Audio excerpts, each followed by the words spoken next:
And the story is getting more and more, not interesting, but deeper. Because, the things we are passing through as people using alcohol. For some people, there are some who are functional, or there are some who are just more functional than others. So there's like a range. Yes. From some who are very functional, and because of that they're in denial and they think, absolutely. I can work, I can make money. People will always justify their habits when they do not see the negative adverse effects happen. And they will not find themselves in a situation like yours where you are being strangled by a stranger. I used to see those people. They would come to the bar every day. There's like a resident bar we had there. They would come to the bar every day in their Benz, their suit, lawyer. But they would be at the bar from 5 p.m. till like 3 in the morning. And they go back. And they're at work properly in the morning. And they would say, me, as long as the wife have money for food and the kids in school and I at work at my desk and I getting work done, it's my money. It's terrible.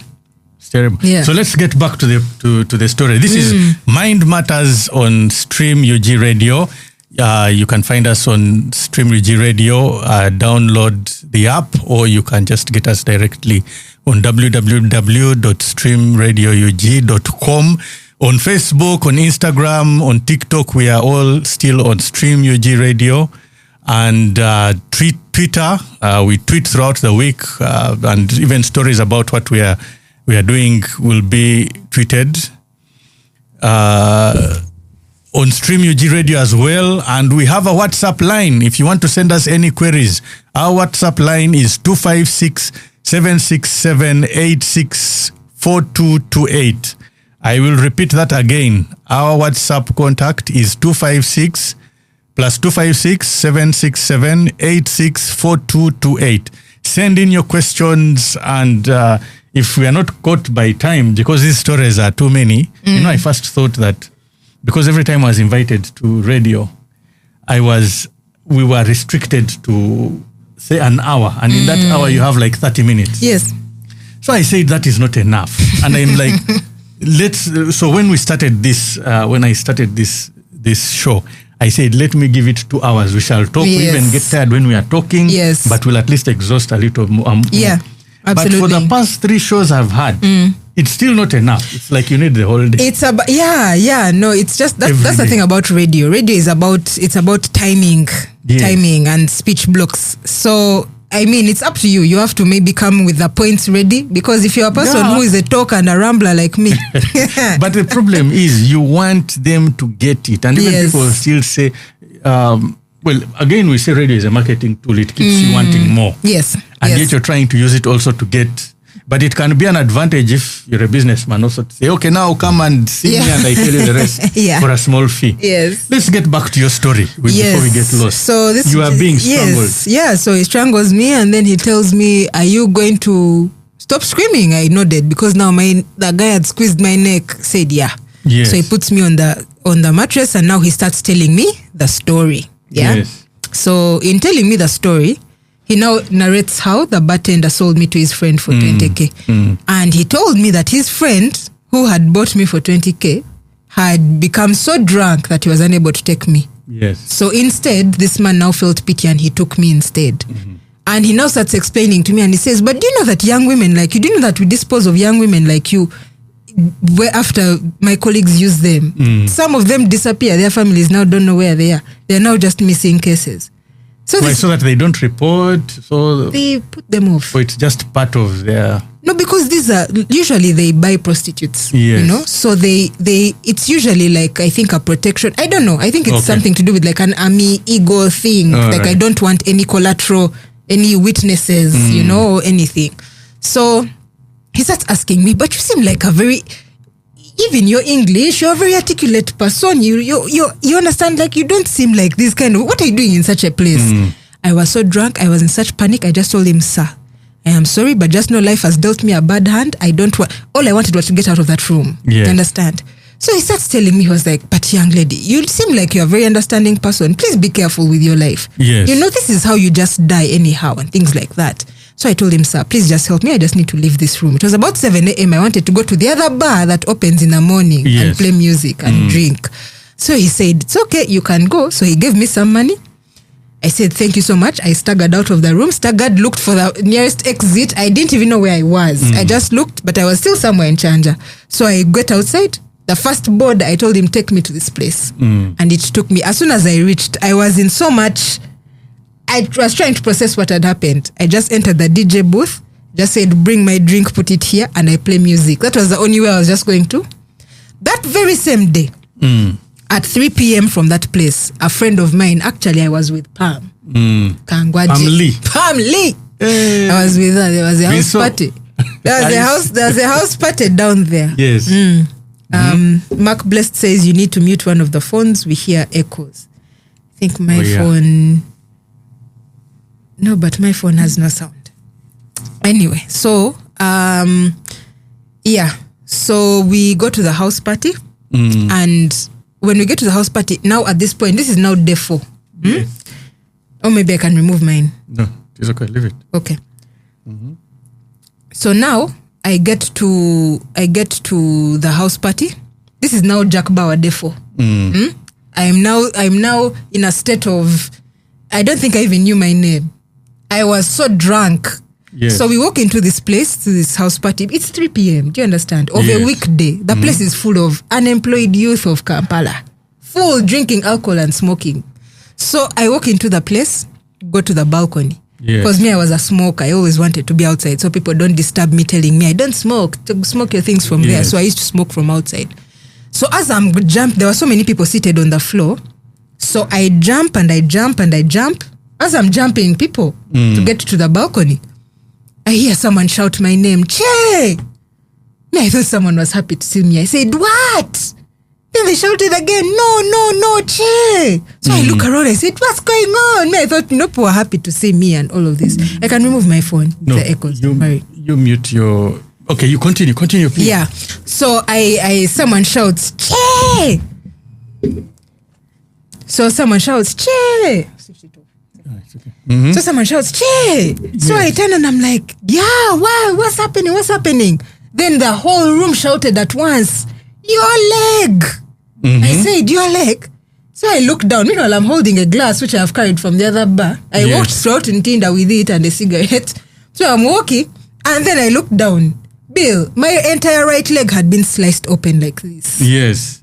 There was a pallet table in that place that I had passed. And the edge was broken. The top had glass, so the edge was broken. It had sliced my leg. When you were walking? When I was walking to go to the balcony. And you felt the pain? I hadn't felt anything. That's how drunk I was. I have the scar to now, Bill. Okay. I'll show it to you after the show. Yes. On my leg.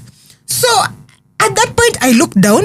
You know white fresh meat? You know when you're cutting fresh meat? Yes. My entire right leg was open. And I was just seeing white meat, but I'm not feeling pain. And I said, what's going on here? Then after like 10 seconds, the blood now began to flow. Everyone was in a panic. Oh, there were athletes in the room. Many rugby players, basketball players, they carried me. Everyone was high, but everyone is now in shock at look, blood. Yes. They carried me. I was just hearing people saying, take her to the pharmacy, take her to the hospital. Me, I'm drunk, I'm just like this. I'm just smiling and laughing. I couldn't feel any kind of pain. They carried me and took me to a pharmacy nearby. They were telling me, stitch me. I said, you're not stitching me today. Me, I fear injections. There are 3 things in this world I don't deal with. Injections or sharp objects piercing me. Which had already now cut you. Yes. I don't like onions and I don't like cockroaches. Yes. I told the lady, you're not stitching anything. Actually, when we entered, they first wanted a police report because they told the lady she has cut herself on a table at our place. Yes. The leg looked so bad, she didn't believe. She said, come with a police report. Until the guy begged her. Then she said, okay, come. I'm very conscious that someone is... you know these things. Anyway, I don't know where this police report thing came, but it's not the first time I've had it. There are many who ask for police reports. So we go, and then she cleaned the wound, but didn't stitch it. So even when you look at my wound today, you can tell that it wasn't stitched. It took like 10 months to heal, you know? So, yeah, they cleaned the wound, and everything. And after cleaning the wound and giving me a bandage, I can assure you, Bill, we walked back to the house. But and continued. We continued. Where was I? This was which year? This was 2019. So this was 2019 November. Because I've been when we were waiting for my brother's body to come. Yes. all that is a drink. Yes. You couldn't even figure it out that we are in there morning. was nothing. We were waiting and for when the you'd body. sober up, wouldn't you? But that's actually... Wouldn't you like... Because when I went to the house party, yes. the guy gave me his room to sleep. Now, it's in the... Because now there I slept for a long time. I slept from like 8 p.m. to morning. Actually, it's the leg that woke me up. Because the pain, it actually woke me up. Mm-hmm. And so I was walking the streets of Kampala with a bandage on my leg, which I had to keep changing. Remember, it's not stitched, the wound is open. You are not drinking. I couldn't change it because taking medication. There was no with what money? I couldn't change the bandage. The bandage was brown. With what money? To handle the pain? There was nothing. Do you drink? I have no money for painkillers. I have money for Isash. You know, I also have a story like that. I snapped my tendon here. You see this? The Achilles thing. It snapped. The white muscles came out like this. And then I was in Ukraine at the time. I was a student. So my friends, of course, were all drinkers. So my Russian friends, I walked normally as if nothing has happened. I reached there and then they're like, notice, sorry, what's wrong with you? I'm like, what's wrong? I see it and it seems normal. So the guy says, don't worry. I'm sorry, I'm laughing. They got vodka. Can you imagine? And they said the best is this one, which has got pepper in it. You know, there's a pepper thing. It's called perzo. So they poured it and then poured for me in the glass and said, drink. Can you imagine? And I healed. Fortunately, it happened at the beginning of summer when we had holidays. And I stayed on that medication for practically the whole of summer. Drinking and pouring vodka. But no. And I healed and I'm alive. Only that it has an ugly scar. Anyway, sorry. You hear all these stories. But all that is something we do. And if I may put this question out to the listeners, do you think that is behavior that a person would really like, or don't you see that it is beyond the person themselves? It's a hijacked mind. That's the message that I'm trying to get out. But still, at the end of this all, we still do recover. And let me not get off the point with our stories. Yes. In relation to even myself. We are talking about females. All this is happening to you. Yeah. You are a girl. You talked about the shame at the beginning. How was it? How did it affect you? Of course, there was shame, but at some point, you know, when you now make shame, you know, to kill shame, you have to become shameless. So now I began to wear it as an identity. That was how it affected me. I became numb to everything happening towards me. Yes. I didn't want to think about the fact that I had not contacted my family in years. I didn't want to think about the fact that my friends, I had no contact with my friends anymore. Yes. I didn't want to hear anything like that. There was now no more shame. I now owned the dysfunction. Yes. I now owned the situation. I was a vagabond and a drinker. They said where life ends is where it ends. You know? Yes. So at this point, after when my brother's body arrived, actually I wasn't able to bury him. I remember I was in the bar. I asked some people. I said, "Hi guys, I'm your resident DJ. I'm just requesting for 10,000 shillings so I can go to Kasubi and bury my brother." They didn't give me money. They bought me alcohol. So I didn't bury my brother. I sat there and I drank alcohol. How was this affecting you as a lady? Bill, I want you to understand at this point, I had blocked out everything. Yes. I didn't care what anyone thought. Yes. I just decided to go with whatever that, as the day came, is how it passed. Yes. The sun set, the sun rose. That was another day. There was no now time for reflection because now I had become so detached. I had become so numb to my situation that I didn't care. You understand? Yes. I didn't care. And this is a very dangerous place for a person to be. A very dangerous place because you throw all caution to the wind. You have no more convictions. You have no reason to live. I couldn't tell Thursday from Saturday. I was just existing. I was either unconscious or intoxicated. Yes. If I was awake, I was intoxicated. If I blacked out, I blacked out. But as long as I was awake, I had to make sure I was drunk. Whether I was in a bar, whether I was on the street, whether I was sleeping in somebody's I used to sleep on taxi stages. Those taxi stages, people knew me. If I was in a certain place, let's say Kamocha, yes, and I was too drunk to walk to Ntinda at that time, I would go and I'd ask them, mwana, mpayo sawe, nkone motulo. They knew me and they would put me in the back of the taxi and I sleep as people are boarding. They knew. So basically we're saying that this was affecting you. At the beginning we talked about abortion. Yes. Let me ask, I hope it doesn't get too sensitive. Would you make the decision to abort out of being high or was it because of you felt you couldn't handle this? Yeah, because I barely could feed myself. I didn't have money to buy drinking water bill. Which child was I going to have? Do you think if you were sober, it would have changed? Yeah, definitely. I think I would have made much better. To be honest, I would have, if I was sober, I would have made much better decisions. Yes. You understand?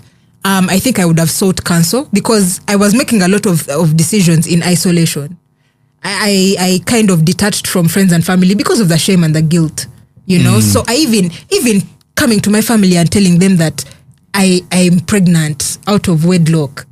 That would be the scar, not even still smelling of booze, just the youngest girl is now pregnant. Bill, that would be a scandal on my father's head. So now I could not do that to him. I get it. It was impossible. And then it was impossible. So when you're getting sober now, because you see the thing is, fortunately for you, grateful to God that you made it and you're sober now. Your early sobriety. How did you feel about all this? It was wicked. The early sobriety journey is always the roughest. And for me, I always tell people that my recovery journey was very rugged because what happened is when I was on the street, UNRWA was constructing a road where my mother was buried. Yes. So what they do is they usually facilitate and give money to the family there to facilitate the relocation of remains. Yes. So when the money came, my brother got into his car and started driving on Kampala streets to look for me. He drove until he found me and he said, Madam, there's some money here for you. Maybe it can help you. You start a life. This is now Feb 2020. He got me a broker. Broker found me a very small room in Chaliwajala. My brother told me start from there. So I'm there. I get my CV together. The room didn't have much. I had a mattress. Yes. Let me tell you what I had in that house. I had a mattress. I had a pillow. I had an extension cable and a phone and the clothes and the few clothes I had. That's all I had, and a blanket. The withdrawals? No, not yet. Not yet. They are about. They are coming. Okay. So as I'm getting myself together, applying for jobs and this and that, March 21st, His Excellency announces the lockdown. Trouble. Didn't you start again? Start with what? There's no money now. I had spent the money. First of all, I'm living in a place of Chaliwajala that is not considered essential area. So they were not stocking the shops with alcohol or cigarettes. Yes. So I had no access to alcohol or cigarettes. That is now where my rehab began, in that small room. Alone. During lockdown. No one to talk to. I was isolated. There was do you understand? Yes. It was so, now the withdrawal started to come. That's when in sobriety, now I had clarity about my life situation. Yes. I now started remembering everything I'd been running from the last 15 years. I remember how my mom had died in the room, how I was not there, how I didn't say goodbye to her, and how she passed away 3 days later. Okay. How, I had failed my family, how my friends were ahead of me, how I had nothing going on for me. I was turning 30, but there was nothing happening in my life. I just now began to cry. I would just cry and wail. Every day. At this point, there was no alcohol for me to run to. So I sat with my life. My life was clear before me. Yeah, but still you had the option. Because that's the option question. Of what? Of going to drink again. Where? In lockdown. Where were you in lockdown? I was in Chaliwajala, a place called Chirunda Mbata. And there were no... The shops were not... That place is so far inside that the shops were not considered essential areas. So God placed you in the right place. I tell people, time. God had to put me in a situation. There was no option, Bill. And people think I exaggerate when I say this. Bill, the kind of life I was living, there's no point of me acknowledging that there was a problem and I needed help. Yes. God had to orchestrate something. It's like how you have a naughty puppy and you say, let me put a chain on this thing. You're stuck. That is what Even God had to do. Even if you cry, how...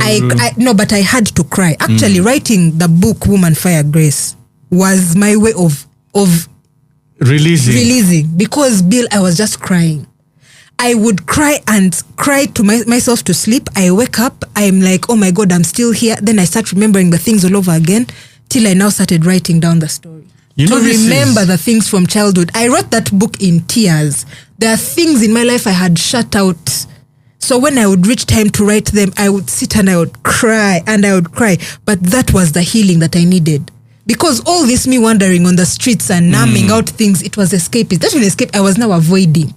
So now, this is very important. People to realize, especially those who have got a substance use disorder, who are suffering with what has been termed as addiction to alcohol or other drugs, that there is a period of pain and it must be there and nobody escapes it. Absolutely. Because so many people, that's why I asked you that when you are going through all this, you didn't fall back to the bottle. I couldn't, because it was not there. Yes, unfortunately for you, you had no access. Yes. So we are saying that having the inability to get access helps a lot. It does. Because if the option was there, you probably would have. No, I would have. Actually, I remember there's a time the shop stocked. There's a time the shop stocked.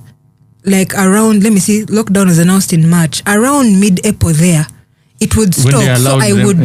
So I would now start walking to the shop to see if they've stocked. They've brought. Whenever they would stock, because I didn't have a lot of money. At one point, I would have like maybe 3K, 5K. If I found when they had stocked, I would buy some sachets and keep.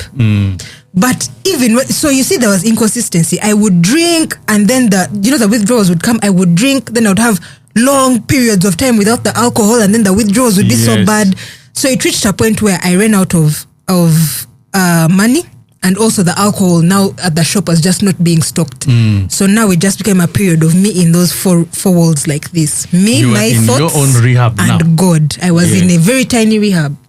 But I always tell people rehab is not a place, it's a process. Yes, it is a process. And people's rehab process looks different. Yes. And I would never recommend anyone.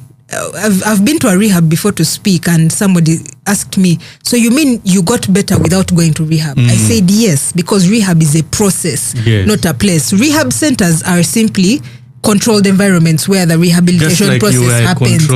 Mine was not controlled, Bill. It was very, very rugged. It was controlled. Museveni put you in lockdown. No, but it was necessary. Yes. And I thank God that is the time when I had my spiritual awakening. That is the time when, God led somebody to on God. Yeah. That's all you had. A friend introduced me to a fellowship and also to a radio station that I would listen to, because that was my companion to deal with whatever was going on in my mind, Bill. Yes. That was when I realized you need to work on your mind. Yes. Because you can't take a break from your mind. That's why you said it is the battlefield. Chaos. It is the battlefield. It is the battlefield you must conquer, not the bottle.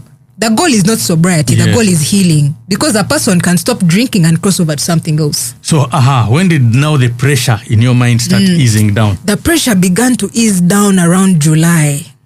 That is now from March, April, May, June, July. 4 months. That's how long it took, because Bill, I didn't know first of all, I didn't know I was going through withdrawal. Yes. I didn't know these terminologies at that time. I didn't know it was withdrawal. Me, I thought I was running mad.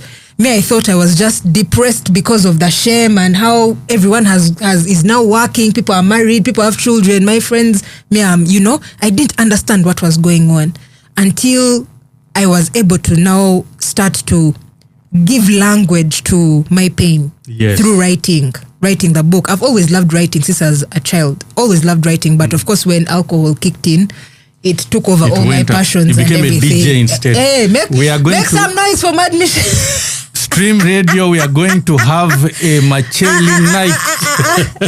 Mad Michelle is retired. Let's leave her where she ended. No, you'll give us some recovery music. No, please. We have no. Okay, Yeah, so that was where I had that's where I had my spiritual awakening. Yes. That is where now, After 4 months, now you're beginning to calm down. I had to calm down because, even with pain, it's like every situation gradually reduces naturally, be it a painful situation, be it a joyous situation. So even the pain, naturally, when the withdrawals would come, I would now just learn how to try and stay grounded.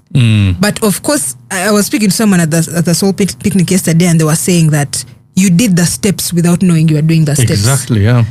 To take off the shame and the burden of guilt, I had to call up family members. I called up friends. I apologized to them. I told them, I'm sorry, I was such a bad friend. I was such a bad daughter. Because you have to you have to take that burden off of you. Yes. And I went in there with an open heart, because you don't get to decide how your actions as a drunkard affected people. No, you don't. So you don't go there expecting people to forgive you. Some people go there with entitlement. Yeah. But I've said sorry. Why are they not accepting my apology? Yeah. Then now that shame comes back to them, they relapse. Yes. You understand? Yes. So it's having that heart of making amends is not for other people, it's for you. Yes. Yeah. And so slowly by slowly, now with writing, that was also another form of healing.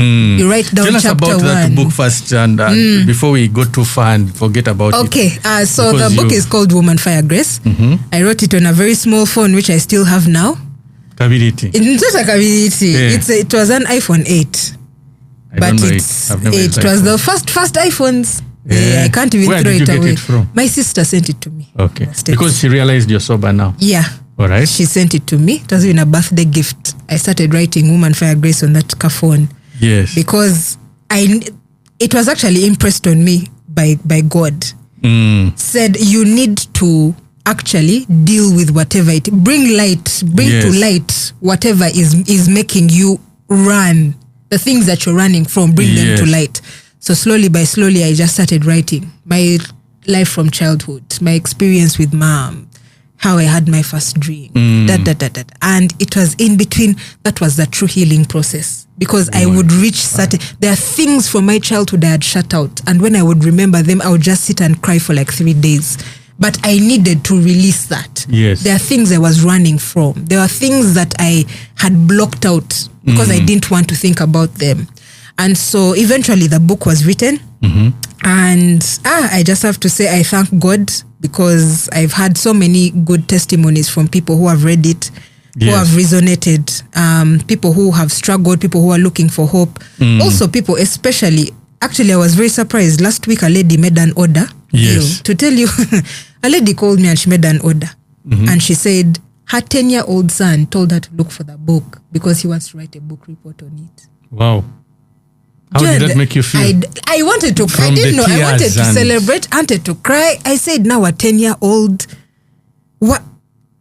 In my head, I'm like, in the corridors of life, where did a 10-year-old get to hear about Woman Fire Grace? Or what is his concern with substance use and things like that? So for me, it was just like an encouragement from God to say that your experience was not in vain. It wasn't in vain, but it's a lot of suffering. But you have to suffer.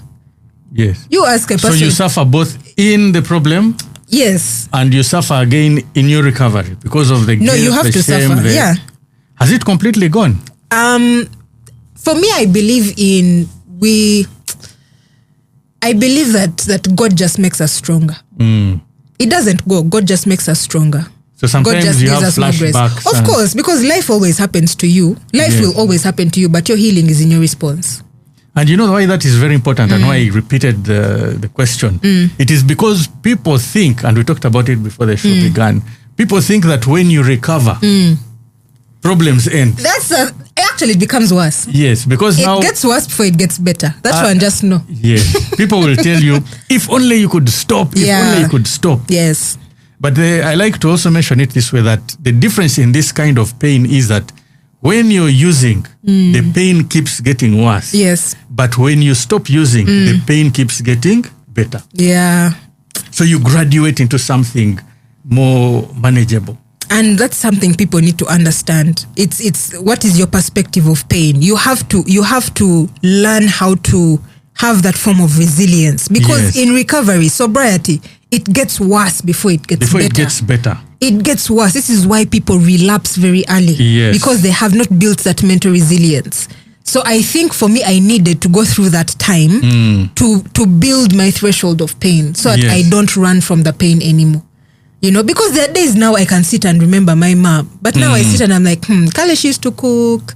Also, she used to beat us for nag. But now I don't feel the need of, I don't have the guilt of saying, oh, she's not here, I didn't say goodbye to her, I didn't. There's no condemnation. There's no guilt. Better with it does. So I always say it doesn't get easier. God just makes us stronger. Wow. Hearing your story and relating to what we are talking about is, someone has even commented and said that lady's story is, believe me, you haven't heard half of it, and we are saving more for next time. But anyway, it's just that we are discussing according to the topic and what is relevant. We are still on Stream UG Radio. We have our social media pages all on Stream UG Radio. We do have a WhatsApp where you can send your messages, which is 256-767-864-224. I'll say it again, 256-767-864-228. In case you want to send us messages, requests, or any other information that you'd like to know.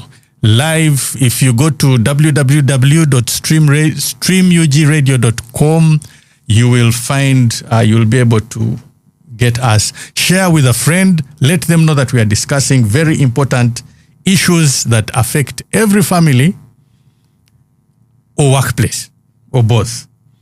Now, Che, I still call you Che. But it's okay. Madam Rebecca, because now you are an author. Oh, please. Woman Fire Grace. Woman Grace Fire. Woman Fire Grace. Woman Fire Grace. This is a wonderful book that I think everybody should have in their library.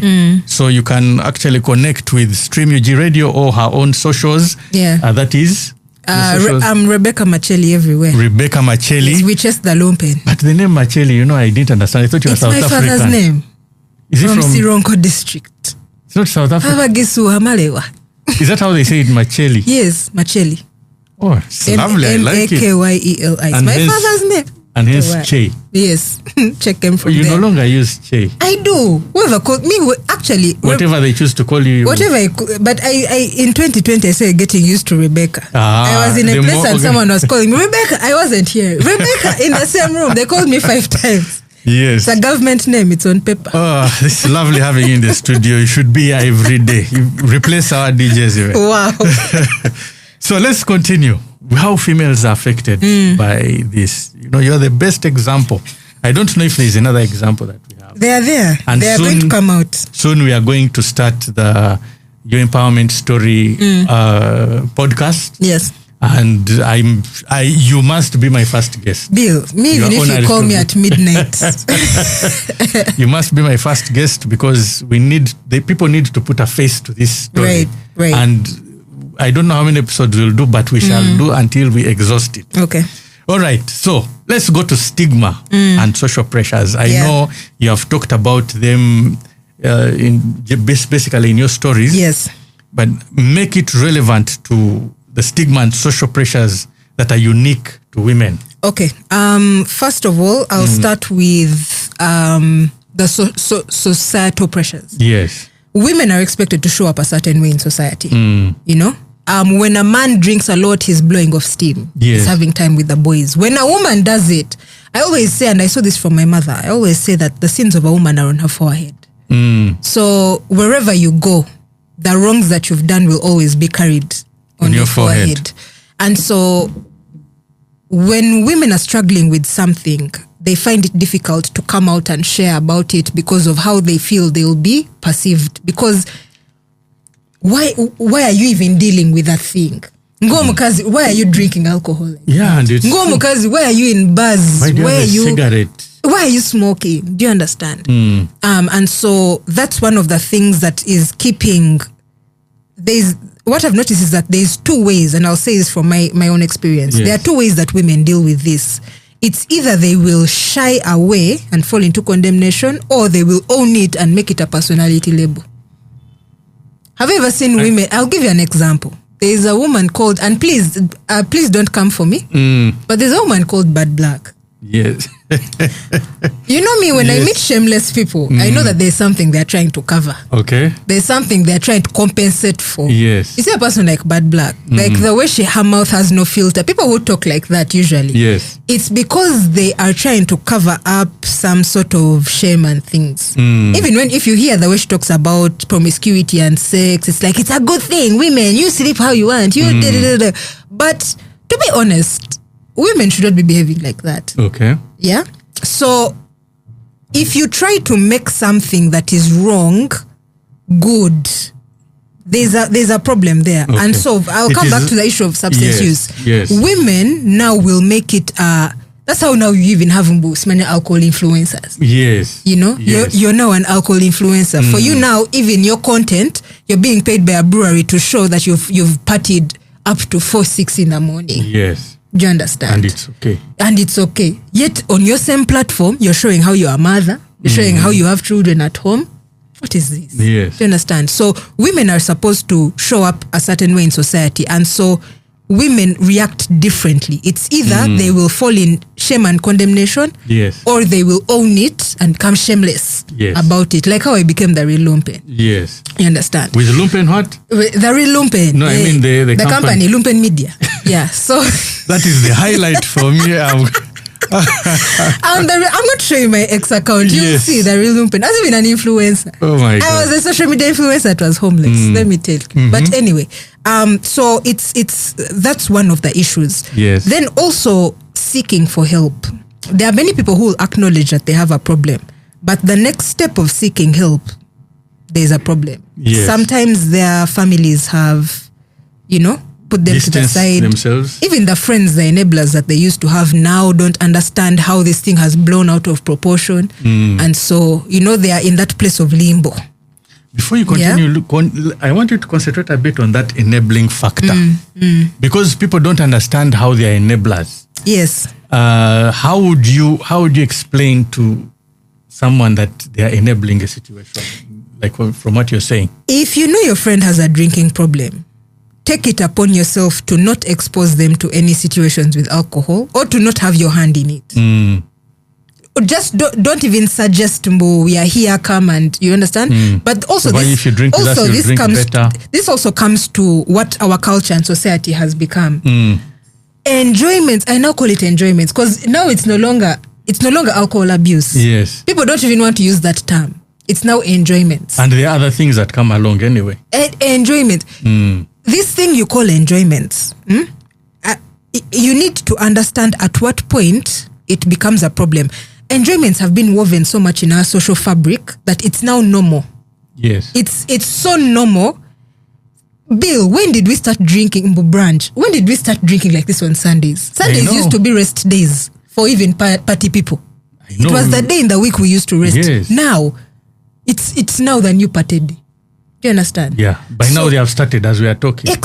Already, people are pre-gaming before the sun came up. It's called pre-gaming. Pre-gaming before the sun comes up. I think I stopped too early. So, Bill, things become worse. The things that I'm seeing now on ground, they are not like the way we used to do back in the day. So, back to, where was I? Social pressures. The social pressures, and yes. Stigma, yes. Yeah.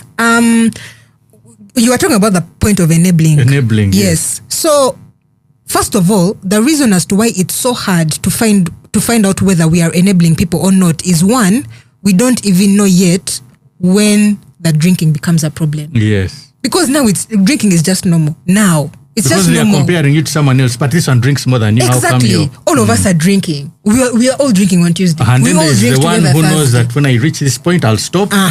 Yes. So at what point do we even tell that the drinking has gone overboard? At what point can we tell that, you know what, now my friend has a problem, let me not enable? Do you understand? We first need to understand what is too much drinking. For me, which is why I call myself a sobriety advocate. Yes. You will never hear in my language moderation unless moderation is there with the goal of pure sobriety. No, there is yes or no. It's either yes or no. I will never...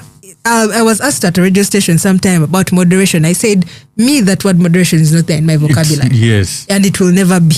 Same to me, and people think I'm biased. That's up to them. but the day of harvest will come. Yes. You understand? And they will remember your words. Which is why I tell people, listen, yes. Or you can't. Anyway, so back to the societal pressures. Yes. Women having to deal with the pressure of how they are supposed to show up and what is expected of them. Then also, there is the issue of, as I spoke about, women are emotional creatures. Yes. And there's nothing wrong with being an emotional creature. Do you understand? It's just about mastering more easily convinced.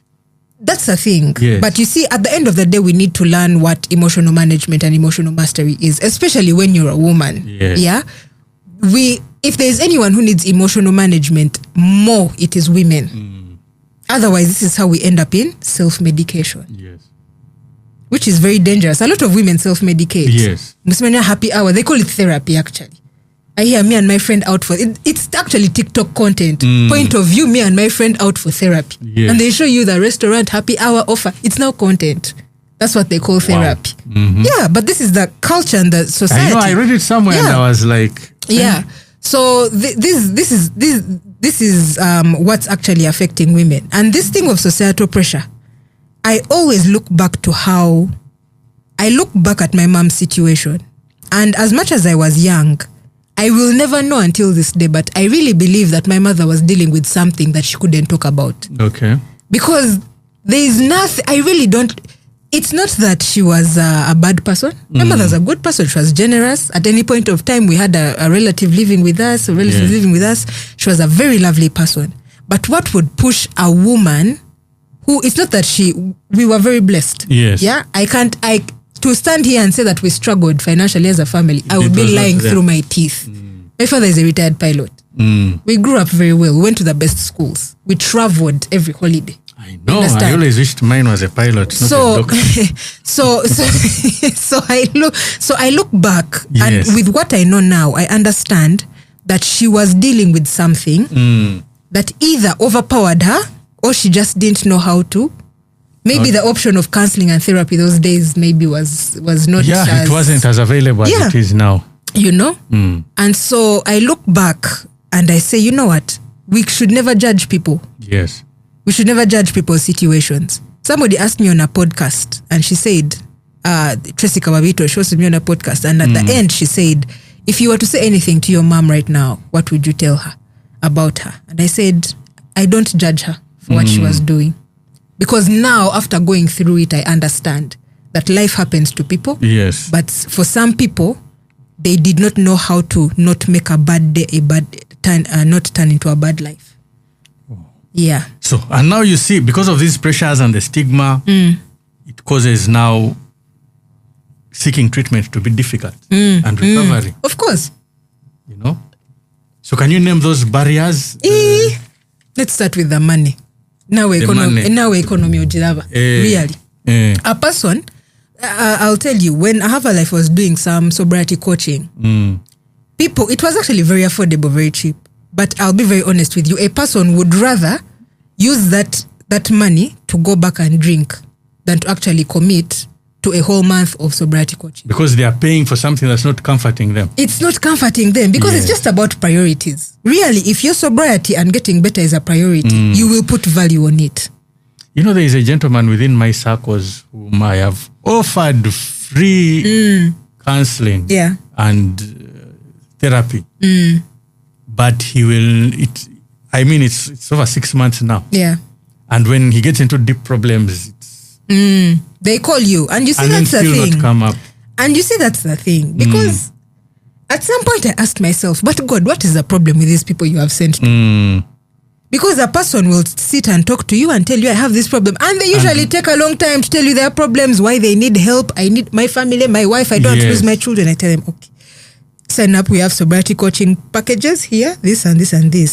They say, okay, maybe I'll get back in touch with you, A week later, they call you at 2 a.m. But I drank again. I'm drunk. So my wife has kicked me out of the house. They drank the whole week. No, they drank the whole week. They drank the whole month. Even more. They drank even more because it's not just your fee. They drink even more. Yeah. So now I ask myself, I have to ask them, what is your priority, surely? Because your priorities will always show in your decision. It's true. Yes. But even you as a sobriety coach, you have to prompt them. Exactly. You have to. Me, I'm not your enablers. Yes. I'm not your boys kuchalo. Yes. When you come to me, I'm going to tell you the truth. I will tell you, your wife will leave you. You think women are there to waste time. Your wife will leave you. Because you have to be honest, this is something that my counselor mentor taught me. He said you have to approach these people from a pain point. Yeah. Why do you want to get better? Yes. Then, of course, they start telling you sad story there. From sad story, you pick a pain point. And that's the opposite of an enabler. Yes. Sometimes it's their children. Sometimes it's the wife or the marriage. Sometimes it's the job. Yes. And tell them, so now where are you going to sleep when you have no job? That's where now I open for them how I was on the street for 5 years. And I tell them it's not a good experience. Of course. You get them at the pain point. You tell them this thing has consequences. Yes. Alcohol will not massage you in your bad times, let me tell you. You know? So yeah. Back to the point that you had raised. Yes. Financial limitations. To be honest, for the average Ugandan now, many people are still not able to afford rehabilitation facilities or rehabilitation services. And to make it worse, this is even bigger because sometimes it's not even them who come up with the money, it's families that have to kusonda.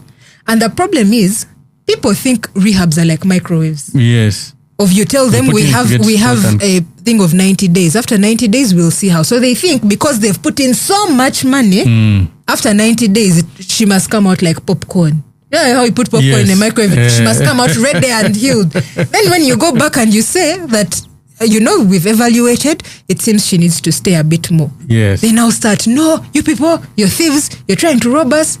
You're like, okay. You give them back their child, they start calling you in 2 days. You understand? Exactly. So financial limitations, people would rather just sit and maintain their casual dysfunction. Well, they continue massaging it. Of course they'll massage it. Or they would rather even just say, I've even seen people talk about it on X and say, have you people seen the prices of rehabs? Yes. People said, I'd rather go back to my happy hour. Someone actually said that, and there were people, clapping and saying what in the comments. Because people would rather just spend money on that familiar chaos than actually commit to the work that needs to be done. Yeah. Very, very, very true. So another barrier also, I think we have to speak about that. Still, what you say, the stigma and the shame. Banda babatia. How do they hear? I am a CFO. I've coached corporate. The only reason as to why they accepted to do the coaching is because it was an alternative to rehab. Yes. They did not want to be known or to be seen by their colleagues, by their subordinates, or even their family members. And yet to be known, but they were going it's like fearing to go to hospital to treat malaria. Banda babatia. Very sad. Banda babatia. I experienced that a lot. Banda babatia. Rehab. Am I a madman? And that's the thing. People don't know what rehab is. Exactly. People think rehabs are mad houses. And that's our job now. We need to sensitize people. Actually, whoever owns a rehab, I would like to give you a free idea. Do open days for your rehabs. Open days. Just open the doors of the rehabs and tell the public, you're open, please come and see what we are about. And know what's this happening. is not a prison. Come and see. It's a home. It's a place where people can have community, where they have professional help, where it's literally like a home. Yes, Amaka. it is a home. So rehabs, I think, should have open days, and this is how we are going to be able to kill that negative perception of what rehabs are. Yes, very true. Oh, I think I'm very glad I'm listening to this, because much as I share the same message, getting the perspective of a woman who has been through it is very, very important. We are still on Stream UG Radio. You can get us on live.streamugradio.com. WhatsApp your messages to 256-767-864-228. Author, Woman Fire Grace. Yes. You've talked about how you wrote that book in pain. And I still want to remind the listener that recovery involves pain, because people want to avoid the pain because now they're in recovery. And therefore they sometimes get entitlement. Because I'm in recovery, people should look at me like this. Yes. And I think that is also another hindrance to recovery. give us practical advice and encouragement for women who are struggling silently. Okay. First, I want to say a bad day is not a bad life. Yes. But how you deal with a bad day can lead to a bad life. If you're struggling silently, there are always 3 steps that I recommend. The first one is acknowledge the problem, that you need help. Acknowledge that something needs to change. Okay? You cannot get different results by doing the same thing over and over again. Yes. So acknowledge that there is a problem and there is a need for help. The second thing is actually seek the help that you need. For some people, it may look like maybe reaching out to family. For some people, it may mean look for maybe a counselor, a therapist, maybe even a spiritual leader. Yes. Look for someone to guide you to your next step. Yeah? The third is commit to the healing process. Commit. That's a very important one. No matter how hard it gets.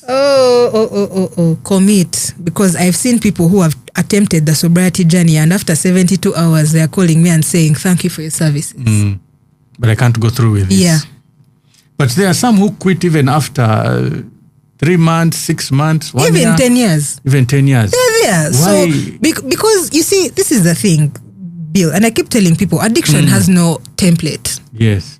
It affects people differently. Like for me, I can tell people that when I stopped drinking like this, I stopped. Now I was just dealing with withdrawals, but being able to master them. Yes. There was no relapse, but I fell. When the alcohol supply and cigarettes were cut off like this, I now just started my sobriety journey. And today, as I sit here, I'm glad to say, by God's grace, I'm 5 years sober. Wow. And when you listen to other people's stories, you'll hear they tell you, I stopped, but relapsed. Like me. Like that. Yeah. So like some people will tell you, I was sober for 2 years and then I relapsed. Others will tell you it was just a few weeks, I relapsed. There are people who have been sober for 10, 15 years. They were doing very well, but they were not taught certain precepts about mental resilience. Exactly. So now when a life situation happens to them that maybe they did not conquer in the past, let's say these things of relationships. You know, you men for some reason over women. I don't know what kind of bottles we put you in. Because you can see a hard guy of town. Yes. But when the guy gets a heartbreak, oh my God. It becomes a piece of paper. It's a problem. So now there's this guy, he went through his rehab. He, got his life together. The guy was sober for about 15 years. Now, like in his late 40s, he was about to turn 50. He wanted to get married again. He was dating a girl, Then I think somewhere towards the wedding, the girl said, you know what, let's not go through with this thing. The man relapsed. He sold things. The man had buildings. One of the buildings he sold off. Then Smenia land. He did what? Do you understand? The man went back. He's now a waste. You understand? Yes. So alcohol affects people differently, and in that same breath, people's sobriety and recovery journeys look different. Yeah. So we need to honor each and everyone's journeys. You know, when you see someone relapsing over and over again, don't say, what's wrong with this person? Yes. No. You're dealing with a different kind of mind, a different kind of exposure to, life experiences and environments and all of that. Yeah. So practical advice I will give, the last one and the most important. Find a personal relationship with God. Yeah, very important. Build a personal relationship with your Creator, with your source of being. I know it's Sunday, but this is not my place to collect tithe. So I'm going to just make it very brief. But a personal relationship with the Lord is very, very important. As I mentioned, we as human beings are tripartite. We focus so much on the physical, looking sober. We focus so much on the mental. But the spirit, your spirit is the anchor upon which your soul, which is your mind, your will, and emotions sit. Yes. So you need to have a firm spiritual foundation. So I always recommend people, and I will always recommend and encourage you who is struggling. Find a place or find a way that you can commence and start your journey with God. Yes. God loves you. You're not a bad person. You've just made some bad choices. You're not a bad person. God loves you and he will always welcome you with open arms. God is not like men, you know. If I had the option of running back to men, I don't think I would still be here. If I had the option of running back to family members and friends to deal with that shame and condemnation, I don't think I would be here, you know. But God loved me enough to see my flaws for what they were and say, we are going to walk this journey together. Wonderful. That is Rebecca Makyeli, aka Che, survivor of lumpen. The real lumpen. Yes, she was once the real lumpen, but now she's an advocate. She's a sobriety advocate. She's a woman of God. She preaches fire and water. She's anointed, and maybe we'll one time have her come on and pray for us, the listeners, because that is very important. You cannot do this on your own. I am Bill Bekunda. I've also been a sufferer of an alcohol use disorder. I used multiple drugs, not as often, but I had a very serious cigarette or smoking addiction, tobacco addiction. But we have managed to to overcome it, and we are grateful. Could you give us your contacts for whoever absolutely would like to get the book? I think we're going to put it up. Okay, if you would like the book, I do signed copies. You can just contact me on 0776 116 182. That's 0776 116 182. I give out, it's available on WhatsApp, and you can get a signed copy if you pre-order, and then we'll see how to get it to you. I'm also on social media as Rebecca Makyeli upon all platforms. I took down some social media platforms of mine. I'm off Facebook for a while. That platform is quite testing. People just Facebook you whatever they want. They just inbox you whatever they want at whatever time. Yes. Yeah, but you can find me on X and LinkedIn, Rebecca Makyeli. We can connect there. Thank you, Che. This is Mind Matters on Stream UG Radio. We'll be with you again next week. Tune in for more.